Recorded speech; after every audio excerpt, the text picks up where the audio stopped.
வணக்கம். Welcome to Subha's books in Tamil. நான் சுபா. இந்த சேனல் மூலமா உங்க கூட நான் படிச்ச இன்ட்ரெஸ்டிங்கான முக்கியமான புத்தகங்களை பத்தியும், அதுல இருந்து நான் என்ன புரிஞ்சுக்கிட்டேன், என்ன தெரிஞ்சுக்கிட்டேன் அப்படிங்கறத பத்தியும் பகிர்ந்துட்டு வரேன். அந்த வரிசையில இப்ப நாம பார்த்துட்டு இருக்கிற புத்தகம் யுவல் நோவா ஹராரி அவர்கள் எழுதின 21 Lessons for 21st Century. தமிழ்ல சொன்னா 21ஆம் நூற்றாண்டுக்கான 21 பாடங்கள். போன வாரம் முந்தைய பகுதியில நாம ஆர்டிஃபிஷியல் இன்டெலிஜென்ஸ், செயற்கை நுண்ணறிவு அப்படின்னா என்ன, அது சமூகத்துக்கு என்னென்ன பாதிப்புகளை ஏற்படுத்த போகுது, ஒரு தனி மனிதரா நம்மளோட வாழ்க்கையில அது என்னென்ன நன்மை தீமைகளை ஏற்படுத்தும், ஒரு சமூகமா அது இந்த சமூகத்துல என்ன மாதிரியான பிரிவுகளை ஏற்படுத்தும் அப்படிங்கறத பத்தி பார்த்தோம். நம்ம பார்ட் 2ல இதுவரைக்கும் மனித குலத்தை காப்பாத்திட்டு வந்த அந்த கட்டமைப்புகள் என்னென்ன, அது எப்படி 21ஆம் நூற்றாண்டுல சிதைய போகுது, அப்படி சிதைஞ்சதுன்னா அதை மனித குலம் எப்படி எதிர்கொள்ள போகுது அப்படிங்கறத பத்தி பார்க்க போறோம். மனிதன் அப்படிங்கிற ஒரு இனம் அதை எடுத்துக்கிட்டிங்கன்னா, பயாலஜிக்கலி ஸ்பீக்கிங் எல்லா விலங்குகளை போல உயிரியல் அடிப்படையில் பார்த்தா நம்மளும் ஒரு விலங்கு தான். ஆனால் இந்த மனிதன் இந்த உலகத்தை ஆட்சி செய்கிற அளவுக்கு மற்ற விலங்குகளால் ஆட்சி செய்ய முடியல. மனிதன் தன்னுடைய சராசரி ஆயுட்காலத்தை நீட்டிச்சுக்கிட்ட அளவுக்கு மற்ற விலங்குகளால் பண்ண முடியல. மனிதன் அப்படிங்கிற விலங்கு மட்டும்தான் பூமிக்கு அடியிலையும் போக முடியுது, வானத்துக்கு மேலேயும் போக முடியுது, யூனிவர்ஸுக்கும் போக முடியுது. ஸோ இப்படிப்பட்ட ஒரு மகாசக்தி பற்ற ஒரு விலங்காக மனிதன் மாறியது எப்படி அப்படின்னு கேட்டிங்கன்னா, அப்படி என்ன மற்ற விலங்குகள்கிட்ட இல்லாத ஒரு ஸ்பெஷல் குணம், ஒரு ஸ்பெஷல் டேலண்ட் என்னதான் இந்த மனுஷங்க கிட்ட இருக்கு அப்படின்னு பார்த்தீங்கன்னா, மனுஷங்க மட்டும்தான் ஒருங்கிணைந்து ஒரு கூட்டமாக செயல்படக்கூடிய ஒரு தன்மையோட இருக்காங்க. கோஆப்ரேஷன் அப்படிங்கிறது தான் மனித இனத்தோட ஒரு ஸ்பெஷல் குவாலிட்டி. மற்ற விலங்குகள்லையுமே கூட கூட்டமாக சேர்ந்து, இந்த பேக் அப்படின்னு சொல்லுவோம், கூட்டம் கூட்டமாக சேர்ந்து வாழக்கூடிய விலங்குகள் இருக்கு. ஆனால் அந்த கூட்டத்துடைய அளவு பார்த்தீங்கன்னா ஒரு 100-150க்கு மேலெல்லாம் போகவே போகாது. அவ்வளோதான் மெம்பர்ஸ் அந்த கூட்டத்துக்குள்ளே இருக்க முடியும். ஸோ அந்த கூட்டத்தில் இருக்கிற ஒவ்வொரு மெம்பருக்கும் இன்னொருத்தரை பற்றி ரொம்ப இன்டிமேட்டாக தெரியும். அவங்க பேர் மட்டும் இல்லை, அவங்க யார், எப்படிப்பட்டவங்க, அவங்க பலம் பலவீனம் என்ன, அவங்களோட தேவைகள் என்ன, இது எல்லாமே தெரிஞ்சிருக்கும். அப்படி தான் மற்ற விலங்குகள் கூட்டமாக வாழுது. மனிதனும் கூட பார்த்திங்கன்னா ஆரம்ப காலகட்டத்தில் கூட்டமாக வேட்டை சமூகமாக வாழ்ந்த பொழுது நம்மளோட கூட்டங்கிறது ஒரு 150-200 பேர் கொண்ட சிறு சிறு கூட்டங்களாக தான் இருந்தது. அதாவது உயிரியல் அடிப்படையில் குடும்பமாக இரத்த பந்தமாக இணைக்கப்பட்ட ஒரு கூட்டம். ஆனால் அந்த சின்ன சின்ன கூட்டங்களால் இயற்கை கொடுக்கக்கூடிய பெரிய பெரிய சவால்களை எதிர்கொள்ள முடியல. ஒரு பெரிய வெள்ளம் வரும், திடீர்னு ஆறு வறண்டு போகும் அப்படின்னு சொன்னால் ஒரு ஆற்றுக்கு இடையில ஒரு பாலம் கட்டி தண்ணியை திருப்பி விடணும்னா சின்ன 150 பேர் கொண்ட கூட்டத்தால் அது முடியல. அப்போ பெரிய கூட்டமாக மனிதன் இணைய வேண்டிய தேவை ஏற்பட்டது. ஆனால் பெரிய கூட்டமாக எப்படி இணைய முடியும்? இப்போ ஒரே பிளட் குரூப், ஒரே ஃபேமிலியை சேர்ந்தவங்க, ஒரே ரத்த பந்தமாக இருக்கிறவங்க இணையலாம். அதை தாண்டி மற்றவர்களோட நாம் இணையணும்னு சொன்னால் அதுக்கு ஏதாவது ஒரு காரணம் தேவைப்படும் இல்லையா? அந்த மாதிரியான காரணங்களை மனித மூளை புதுசாக கண்டுபிடிச்சது. கடவுள் ஒன்று, மதம் ஒன்று, மொழி ஒன்று, நாடுங்கிறது ஒன்று, இந்த நாட்டுப்பற்று, இது எல்லாமே மனிதர்கள் கண்டுபிடிச்ச ஒரு விஷயம். இவர் என்ன சொல்றாருன்னா, மனிதர்கள் கண்டுபிடித்த ஒரு புனைவு அல்லது ஒரு பொய் அப்படின்னு சொல்லலாம். ஆனா இந்த புனைவு தான் மனிதர்களை ஒருங்கிணைக்கிறதுக்கு காரணமா இருந்தது. நாங்களாம் ஒரே சாமி கும்பிடுறவங்க, அதனால நாங்களாம் ஒரே ஆளுங்க. நாங்களாம் ஒரே மொழி பேசுறவங்க, அதனால வேற வேற நாட்டில் வாழ்ந்தாலும் நாங்கள்லாம் ஒரே இனத்தவர்கள். நாங்கள்லாம் ஒரே மதத்தை சேர்ந்தவர்கள், அதனால வேற வேற கண்டத்தில் வாழ்ந்தாலும் எங்களுக்கும் அவங்களுக்கும் மொழி ரீதியாக எந்தவித சம்பந்தமும் இல்லைனாலும் நாங்களாம் ஒரே ஆளுங்க. அல்லது நாங்களாம் ஒரே நாட்டுக்காரங்க. நாங்கள் வேற வேற மொழி பேசினாலும், நாங்கள் வேற வேற மதத்தை பின்பற்றினாலும், எங்களுக்கு வேற வேற சடங்குகள் இருந்தாலும், வேற வேற கடவுள் நம்பிக்கைகள் இருந்தாலும் நாங்கள் எல்லாரும் இந்தியர்கள். இந்தியர் அனைவரும் எம் உடன் பிறந்தவர்கள் அப்படின்லாம் எல்லா நாட்டு பிளட்ஜ்லேயும் இதுதான் இருக்கும். இந்தியாவில் மட்டும் இல்லை, உலகம் பூராவும் எந்த நாட்டு பிளட்ஜை எடுத்து பார்த்தீங்கன்னாலும் இப்படி தான் இருக்கும். என் நாட்டுக்காக நான் உயிரை கூட கொடுப்பேன், என்னோட நாடு ரொம்ப புனிதமானது, என்னோட நாம் ரொம்ப அற்புதமானது, அப்படிலாம் இருக்கும். ஆனால் பார்த்தீங்கன்னா அந்த சகோதரர்கள் 140 கோடி பேர் இல்லை, ஒரு 1 கோடி பேரை கூட நம்ம மீட் பண்ணியிருக்க மாட்டோம், மீட் பண்ண போகிறதும் இல்லை. இருந்தாலும் இந்த புனைவு, நாடுங்கிற புனைவு நம்மளை இணைக்குது இல்லையா? இப்போ நாடுன்னா என்னன்னு கேட்டால் எப்படி டிஃபைன் பண்ண முடியும்? நாடுங்கிறது ஒரு நிலப்பரப்பா, அதுல வாழக்கூடிய மக்களா? இல்ல அங்க இருக்கக்கூடிய கொள்கையா? அந்த நிலப்பரப்பு சுருங்கி விரிஞ்சுகிட்டே இருக்கும். இன்னைக்கு எது இந்தியாவா இருக்கோ, நாளைக்கு அந்த பகுதிய இந்தியா இழக்கக்கூடும். அல்லது சைனால இருந்து ஒரு பகுதியை எடுத்துக்கொள்ளக்கூடும். அல்லது கொண்ட கொள்கை அப்படின்னு சொன்னீங்கன்னா, பொருளாதார கொள்கையோ, அரசியல் கொள்கையோ, மத ரீதியான கொள்கையோ மாற்றம் அடைஞ்சுகிட்டே இருக்கு. பெயர் மாற்றம் அடையறது ஒண்ணு. அந்த பெயர்லயே பலவிதமாக கொள்கைகள் மாறிக்கிட்டே இருக்கிறதுங்கிறது இன்னொன்னு. அல்ல அந்த நாட்டுல வாழக்கூடிய மக்கள் தான் இந்தியா அப்படின்னு சொன்னா, அவங்க இடம்பெயர்ந்துகிட்டே இருப்பாங்க. அப்போ எது இந்தியா? எது அமெரிக்கா? எது டர்க்கி? இன்னைக்கு நீங்க எத ஒரு நாடுன்னு சொல்றீங்களோ, அது 2000 வருஷத்துக்கு முன்னாடி, 3000 வருஷத்துக்கு முன்னாடி அதே நாடா இருந்திருக்க முடியாது. ஸோ நாடுங்கிறதே மனிதன் கண்டுபிடித்த ஒரு ஏற்பாடு தான். அது சுருங்கி விரியக்கூடிய ஒரு தன்மையை கொண்டது. அது மாறிக்கிட்டே இருக்கும். அங்க இருக்கிற நிலப்பரப்பு மாறும், அந்த கொள்கை மாறும், அந்த மக்கள் மாறும். மக்களும் மாறுவாங்க. அப்போ எது நாடு? இன்னைக்கு இருக்கக்கூடிய அந்த மக்கள், அந்த பகுதியில வாழக்கூடிய மக்கள் எதை நாடுன்னு நம்புறாங்களோ அது நாடு. அப்ப நாடுங்கிறது ஒரு நம்பிக்கை. மதம்ங்கிறது ஒரு நம்பிக்கை. கடவுள்ங்கிறதும் ஒரு நம்பிக்கை தான். ஏன்னா கடவுளையும் மக்கள் மாத்திக்கிட்டே இருப்பாங்க. அந்த கடவுளோட அசோசியேட் ஆயிருக்கிற கதைகளையும் மாத்திக்கிட்டே இருப்பாங்க. ஒரே கதையே பல்லாயிரக்கணக்கான வருஷங்களா இருக்கும்னு சொல்ல முடியாது. அவங்க தேவைக்கு ஏற்ற மாதிரி மாத்திக்கிட்டே இருப்பாங்க. ஆனா இதனால எல்லாம் விளைஞ்ச மிகப்பெரிய நன்மை என்னன்னா, மக்களை இது ஒருங்கிணைத்தது. நாமெல்லாம் ஒரே சாமி கும்பிடுறவங்க, ஒரே ஆளுங்க. நம்ம எல்லாம் ஒரு கொள்கைக்காக போராடலாம். நம்ம எல்லாரும் சேர்ந்து இந்த நிலப்பரப்ப வாழ வைக்கலாம். இந்த நிலப்பரப்புல ஒரு மாற்றத்தை கொண்டு வரலாம் அப்படின்னு அவங்களால இணைஞ்சு செயல்பட முடிஞ்சது. நமக்குள்ள இருக்கக்கூடிய ஒற்றுமை என்ன? 140 கோடி பேர் இணையணும்னு சொன்னா என்ன ஒற்றுமை?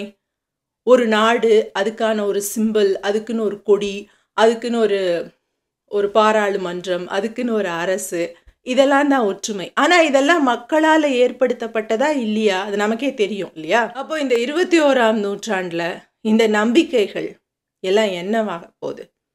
யுவல் நோவா ஹராரி அவர்களுடைய வார்த்தையில சொல்லணும்னு சொன்னா, இந்த புனிதப்படுத்தப்பட்ட பிம்பங்கள் எல்லாமே இட் பிளைண்ட்ஸ் அண்ட் பைண்ட்ஸ் அப்படின்னு சொல்றாரு. இட் பைண்ட்ஸ், இது எல்லாம் மக்களை ஒருங்கிணைக்கவும் செய்யும். இட் ஆல்சோ பிளைண்ட்ஸ், நம்மளோட சிந்தனைகளை மழுங்கடிக்கவும் செய்யும். இது என்னோட மதம், இது என்னோட மொழின்னு நான் பிடிச்சிக்கிட்டேன்னா, நான் யாரை எதிரின்னு நினைக்கிறேனோ அந்த மதத்துக்காக, மொழிக்காக, நாட்டுக்காக நான் சாகவும் செய்வேன், கொல்லவும் செய்வேன். அந்த அளவுக்கு சக மனிதனை பார்க்க முடியாத அளவுக்கு இட் பிளைண்ட்ஸ். ஸோ ரெண்டுமே செய்யும் இந்த பிம்பம், இந்த எல்லா கட்டமைப்புகளுமே. இந்த கட்டமைப்புகள் சிதிலமடைய தொடங்குச்சுன்னா மனிதனை பைண்ட் பண்ண போற விஷயமா எது இருக்கும்?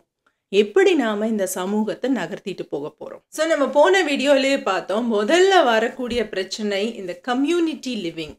ஸோ நம்ம எல்லாருமே கூட்டமா வாழ்றதுக்கு பழக்கப்படுத்தப்பட்டவர்கள். அதுதான் மனிதனோட பலமே. ஆனா இன்னைக்கு இருக்கிற டெக்னாலஜி வளர்ச்சியில பார்த்தீங்கன்னா, நம்ம பக்கத்துல இருக்கிற மனிதர்களோட, பக்கத்து வீட்டுக்காரர்களோட, நம்ம கூட இருக்கக்கூடிய நண்பர்கள், ஒர்க் பிளேஸ்ல ஆகட்டும், அவர்களோட உறவாடுவது அப்படிங்கிறதே குறைஞ்சு போச்சு. எப்போ பார்த்தாலும் மனுஷங்க இப்படிதான் குனிஞ்சிட்டு ஃபோனை நோண்டிட்டு போயிட்டே இருக்காங்க. ஸோ ஒர்க் பிளேஸ்ல ஆகட்டும், இன்னும் கடைக்கு ஷாப்பிங் போனாலும் சரி, இல்லை ஒரு சொந்தக்காரங்க வீட்டுக்கு போனாலும் சரி, சாப்பிட்றதுக்கு எல்லாருமா சேர்ந்து சாப்பிட போகலாம் அப்படின்னு ஒரு இடத்துக்கு போனாலும் சரி, எல்லாரும் அவங்களோட வேலையில பிஸியா இருக்காங்க. இது ஏன் நடக்குது அப்படின்னு சொன்னா, கூட இருக்கக்கூடிய மனிதர்களோட நாம பேசும் பொழுது கருத்து முரண்பாடுகள்லாம் வரும். அந்த கருத்து முரண்பாடுகளை தாண்டி கொஞ்சம் அட்ஜஸ்ட் பண்ணிக்கிட்டு அவங்களோட நம்ம ரிலேஷன்ஷிப் வச்சுக்க வேண்டியிருக்கும். ஆனா இந்த சோஷியல் மீடியா என்ன பண்ணுதுன்னா, உங்களுக்கு பிடிச்ச குரூப்ஸோட மட்டும் உங்களை கனெக்ட் பண்ணி விடுது.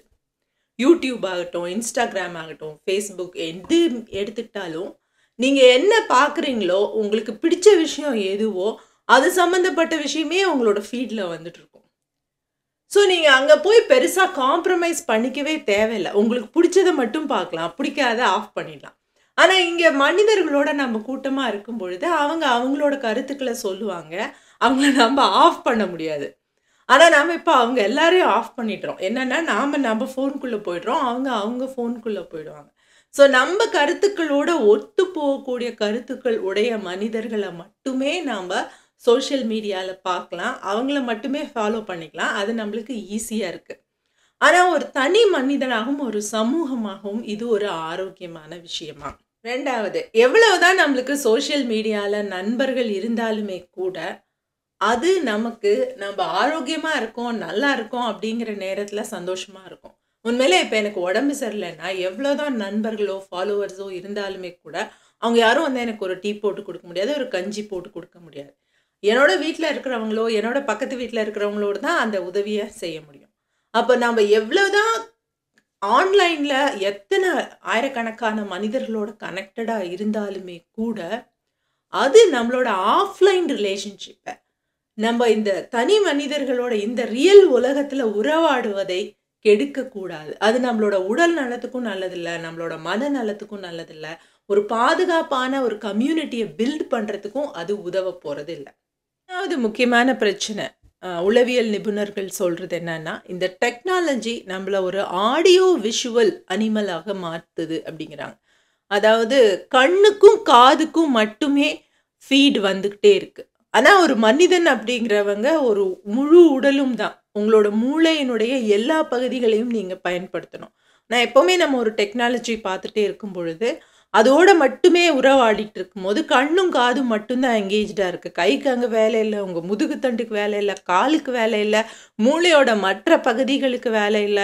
இது ஒரு ஆரோக்கியமான விஷயம் இல்ல அப்படின்னு சொல்றாங்க உளவியல், நரம்பியல் நிபுணர்கள். அததான் நம்மளோட ஆசிரியரும் இந்த புத்தகத்துல ரொம்ப கவலையோட குறிப்பிட்டிருக்காரு. அடுத்த முக்கியமான பிரச்சனையா அவர் என்ன சொல்றாருன்னா, பண்பாடு, கலாச்சாரம், இது என்னோட கலாச்சாரம், இது என்னோட சிவிலைசேஷன், இது என்னோட பண்பாடுன்னு சொல்லி அதுக்காக பயங்கரமா சண்டை போட்டுட்டு உயிரை கொடுத்துக்கிறது.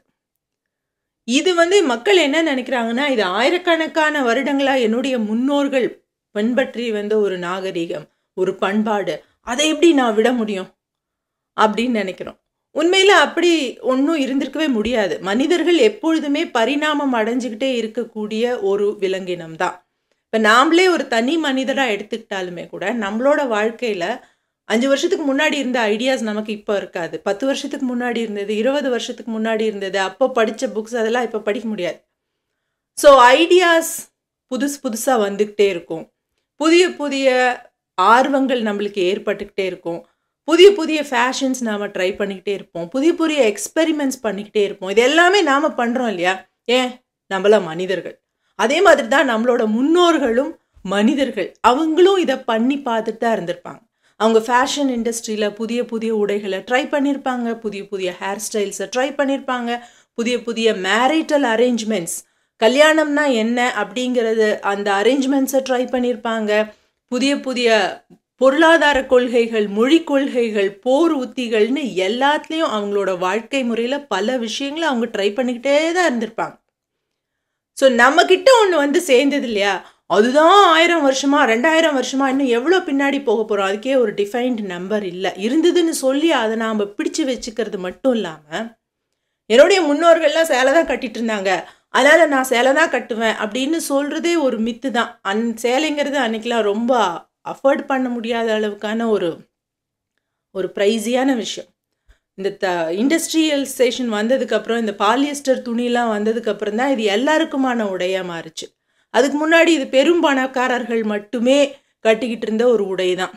ஸோ நம்மளோட முன்னோர்கள்லாம் ஒரு இடுப்பில் ஒரு கச்சம் தான் கட்டிக்கிட்டு இருந்திருப்பாங்க. அதுதான் அவங்களால அஃபோர்ட் பண்ண முடிஞ்சிருக்கும்.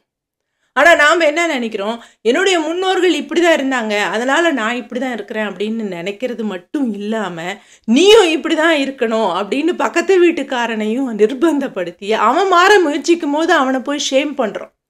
இதனால் வரக்கூடிய குழப்பங்கள் இது தேவையா அப்படின்னு கேட்குறாரு. அடுத்தது நேஷனலிசம், தேசியவாத சிந்தனை. நம்ம ஏற்கனவே சொன்ன மாதிரி நாடு அப்படிங்கிறதும் மதம் அப்படிங்கிறதும் மனிதன் கண்டுபிடிச்ச ஒரு கருவி. அதுக்கு ஒரு காரணம் இருந்தது. ஸோ அதுக்கு இப்போ கூட ஒரு காரணம் இருக்குது. இப்போ நாடுனா புனைவுங்கிறதுனால நம்ம எல்லாரும் நாடுங்கிறதே வேணான்னு சொல்லிட்டு விட்டுற முடியாது. நாடுங்கிறதே வேணாம், என் பாஸ்போர்ட்டே நான் கிழிச்சு போட்டுறேன் அப்படின்னு சொன்னீங்கன்னா, என்னோட ஐடென்டி கார்டும் தேவையில்லைன்னு சொன்னீங்கன்னா, நீங்கள் உலகத்தோட சிட்டிசனாக ஆகிட மாட்டீங்க, நாடற்றவர்களாக ஆகிடுவீங்க. நாடற்றவர்களாக, அகதிகளாக இன்னைக்கும் உலகத்தில் பல்லாயிரக்கணக்கான மனிதர்கள் கஷ்டப்பட்டு இருக்காங்க. ஸோ நாடு அப்படிங்கிறத நாம் விட்டு வெளியில் வந்தோன்னா, நம்ம அப்படியே உலக சிட்டிசன்ஸாக, குளோபல் சிட்டிசன்ஸாக மாறிட மாட்டோம். நம்ம சின்ன சின்ன கூட்டமாக மாறி அடிச்சுக்குவோம். ஸோ நாடுங்கிறது தேவை தான். அது வந்து ஓரளவுக்கு இங்க பீஸ மெயின்டெயின் பண்றதுக்கு, அமைதிய நிலைநிறுத்துறதுக்கு உதவி இருக்கு. கடந்த 75 வருடங்களுக்கும் மேலாக இந்தியாவுக்குள்ள போரே இல்ல. முன்னாடி இருந்த அளவுக்கெல்லாம் போர் இல்ல அப்படின்னா, நம்ம ஒரு நாடாக இணைந்திருப்பது தான் அது காரணம். ஆனா, என்னோட நாடு நல்ல நாடு அப்படிங்கிற சிந்தனைய தாண்டி, என்னோட நாடு தான் உலகத்திலேயே சிறந்த நாடு அப்படிங்கிற சிந்தனை வர வர, அது ஒரு அழிவுக்கான பாதை.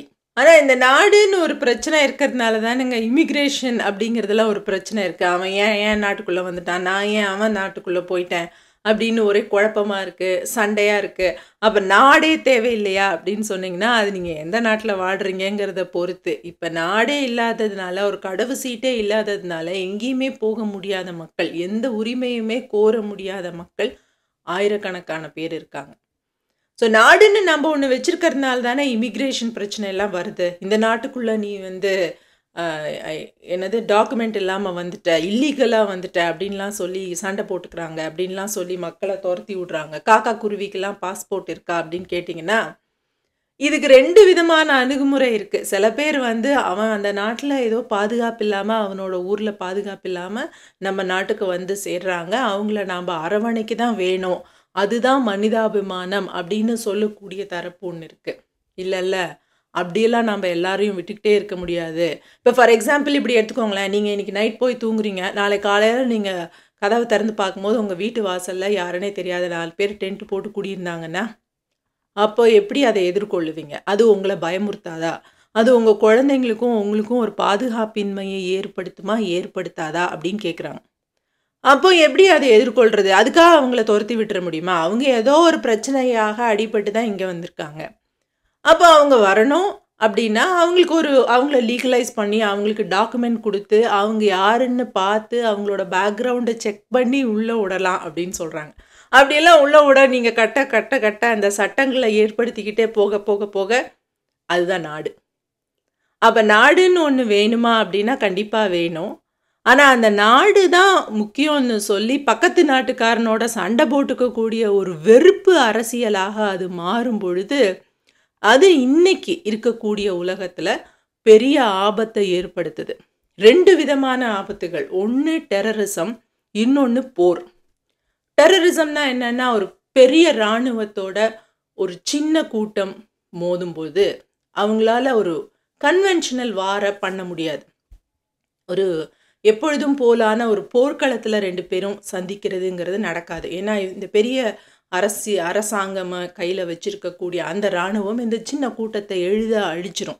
அதனால அவங்க என்ன பண்றாங்கன்னா, யானை காதுக்குள்ள பூந்த எறும்பு மாதிரி ஆக்ட் பண்றாங்க அப்படின்னு சொல்றாரு. அதாவது மக்கள் கிட்ட பீதிய கிளப்பி விடுறது.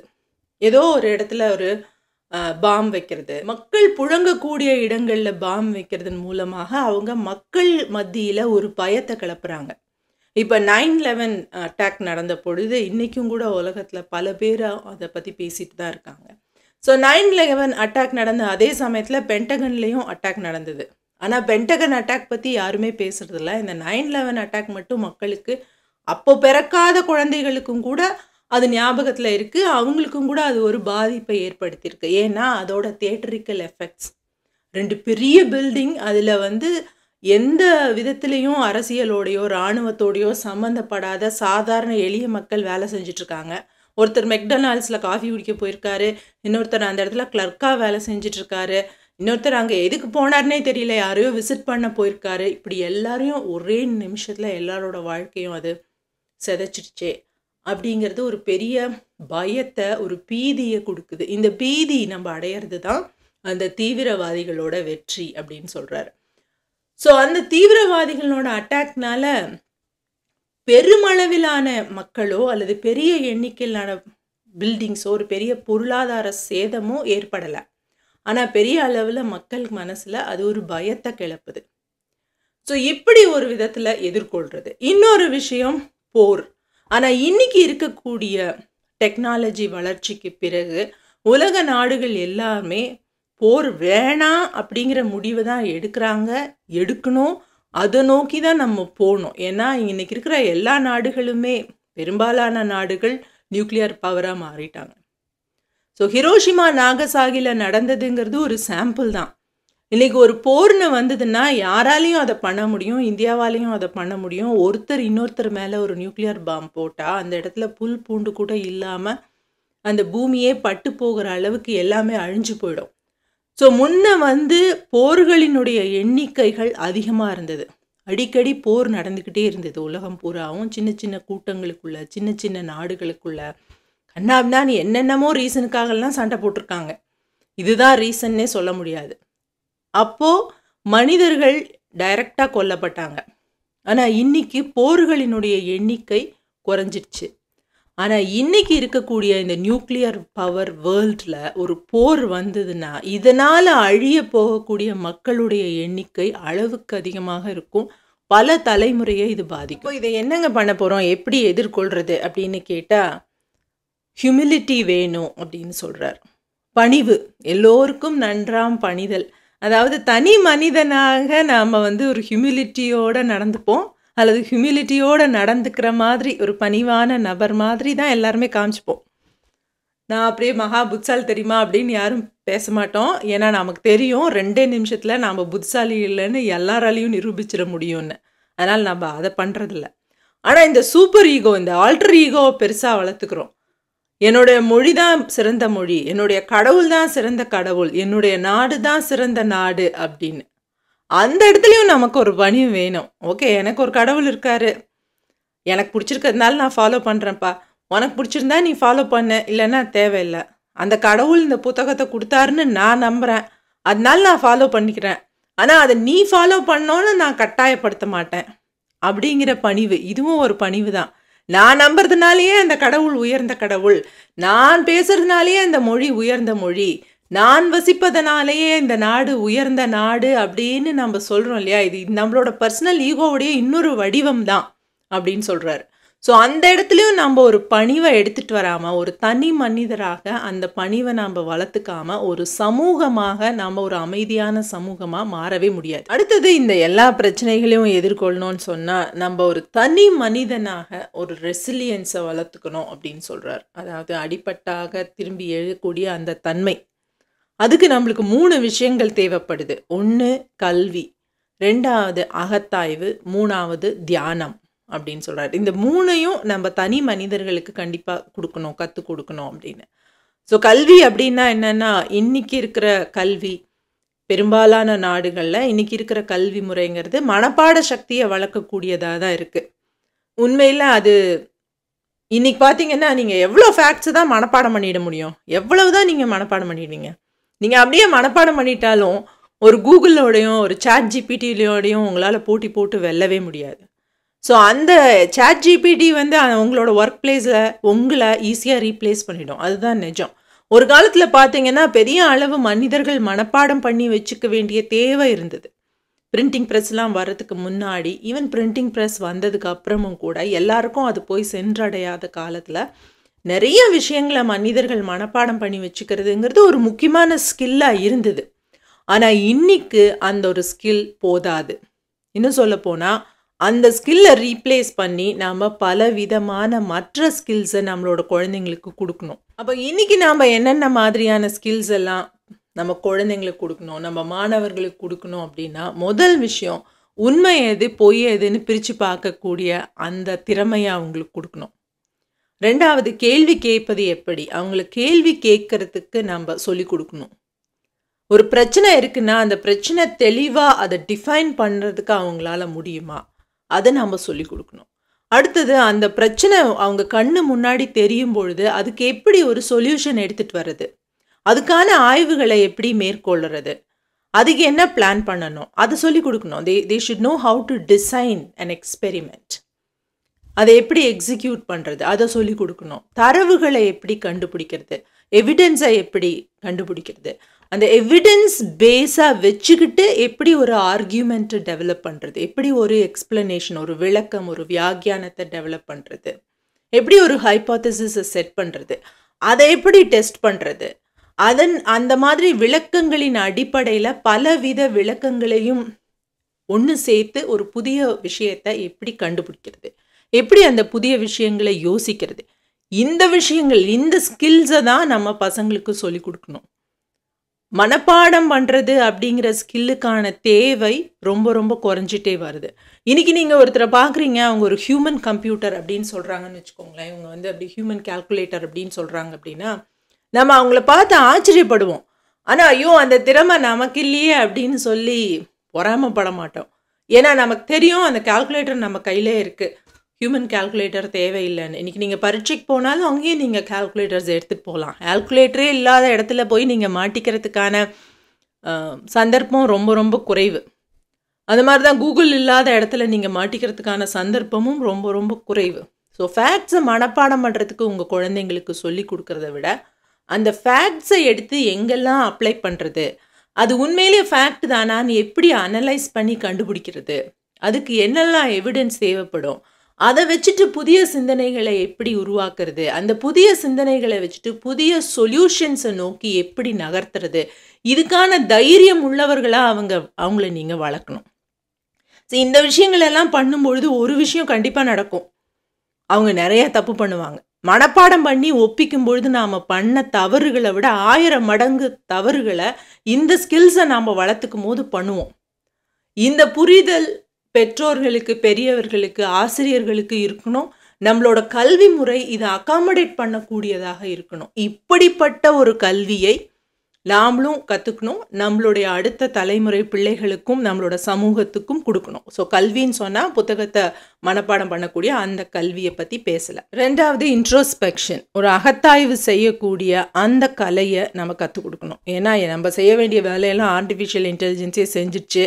நம்ம ஒரு வேளை யூனிவர்சல் பேசிக் இன்கமில் வாழ வேண்டிய நிர்பந்தம் ஏற்பட்டுடுச்சு அப்படின்னு சொன்னால், நம்மளை வச்சுக்கிட்டு நம்ம என்ன பண்ண போகிறோம், நம்மளோட நேரத்தை வச்சுக்கிட்டு நம்ம என்ன பண்ண போகிறோம், நம்மளோட திறமையை வச்சுட்டு நம்ம என்ன பண்ண போகிறோம், எப்படி நம்மளை நாம் மகிழ்ச்சியாக வச்சுக்க போகிறோம், எப்படி நம்ம வாழ்க்கைக்கான அர்த்தத்தை, பர்பஸை அந்த இடத்துல கண்டுபிடிக்க போகிறோம் அப்படிங்கிறத நாம் தெரிஞ்சுக்கிறது. இது ஒவ்வொருத்தருக்கும் ஒவ்வொரு மாதிரி வேறுபடும். Happiness is not one size fits all.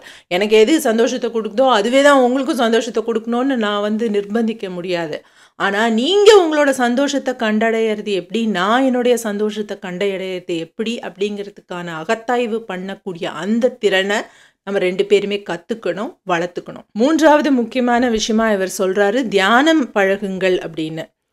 So தியானம் அப்படின்னா அது ஒரு முக்தியை நோக்கி போகிற விஷயம், ஒரு சூப்பர் பவரை கற்றுக்கிற விஷயம். இந்த எக்ஸ்ட்ராடினரி ஒரு பவர் நம்மளுக்கு கிடச்சிரும், நம்ம நினைக்கிறதெல்லாம் நடக்கும், நம்ம சொல்கிறதெல்லாம் நடக்கும். அந்த மாதிரி ஒரு கற்பனை உலகத்துக்குள்ளே போய் அதையும் ஒரு ரேஸாக மாற்றிடக்கூடாது. ஐயோ பக்கத்து வீட்டுக்காரனை விட முன்னாடி நான் முக்திக்கு போயிடணும், ஐயோ அவன் சொல்கிறத நடக்கிறத விட நான் சொல்கிறது முதல்ல நடந்துடணும். இப்படி தான் நிறையா சாமியாருங்களாம் சண்டை போட்டுக்கிட்டதா நம்ம சினிமாலாம் காட்டுவாங்க இல்லையா. இது இந்து மதத்தில் மட்டும் இல்லை, எல்லா மதத்துலேயும் இந்த மாதிரியான கதைகள் தான் இருக்குது. அந்த மாதிரியான தியானத்தை பற்றி பேசலை, அட்லீஸ்ட் நான் அதை பற்றி பேசலை. ஸோ தியானம் அப்படிங்கிற விஷயத்தில் நாம் பண்ண வேண்டிய பயிற்சி என்னென்னா, நம்மளோட நாம் எப்படி சந்தோஷமாக கண்டென்டாக ஒரு நிறைவாக இருக்கிறது அப்படிங்கிறது தான். இந்த உலகத்தில் நாம் எத்தனையோ பேரோட நேரம் ஸ்பெண்ட் பண்ணுறோம். அப்படி நம்ம கூட நேரம் ஸ்பெண்ட் பண்ணுறதுக்கு ஆட்களே இல்லாத பொழுது ஒரு டிவி ஆன் பண்ணி விட்டுக்கிறோம், செல்ஃபோனை ஆன் பண்ணி விட்டுக்கிறோம். ஏன்? நம்மளோட நாம் உட்காந்து தனித்து இருக்கிறது அப்படிங்கிறது ஒரு போரிங்கான விஷயமா இருக்குது. பிரச்சனையே இல்லைனாலும் அது ஒரு போரிங்கான விஷயமா இருக்குது, டிப்ரெஸிங்கான விஷயமா இருக்குது. ஏன்னா நம்மளோட நாம் எப்படி மகிழ்ச்சியாக நேரம் செலவிடுவதுன்னு நமக்கு தெரியல. அதை தெரிஞ்சுக்கிறது தான் தியானம். ஸோ நம்மளுடைய வேலை நேரம் குறைய தொடங்குச்சு அப்படின்னு சொன்னால் இந்த விஷயங்கள்லாம் நமக்கு தெரிஞ்சிருக்கணும். இதெல்லாம் தெரிஞ்சிருந்தால் மட்டும்தான் நம்ம ஒரு மகிழ்ச்சியான நிறைவான வாழ்க்கையை தனி மனிதனாக அச்சீவ் பண்ண முடியும். ஸோ ஒவ்வொரு தனி மனிதனும் மகிழ்ச்சியான நிறைவான வாழ்க்கையை நோக்கி போக போக தான் இந்த சமூகம் ஒரு அமைதியான, நிறைவான, ப்ரொடக்டிவான சமூகமாக இருக்கும். ஸோ நான் ஏற்கனவே சொன்ன மாதிரி இந்த புத்தகத்தோட நோக்கம் அவர் ஒரு குரு, நான் எல்லா பிரச்சனைகளுக்கும் பதில் சொல்லிடுவேன் அப்படின்னு அவர் சொல்லலை.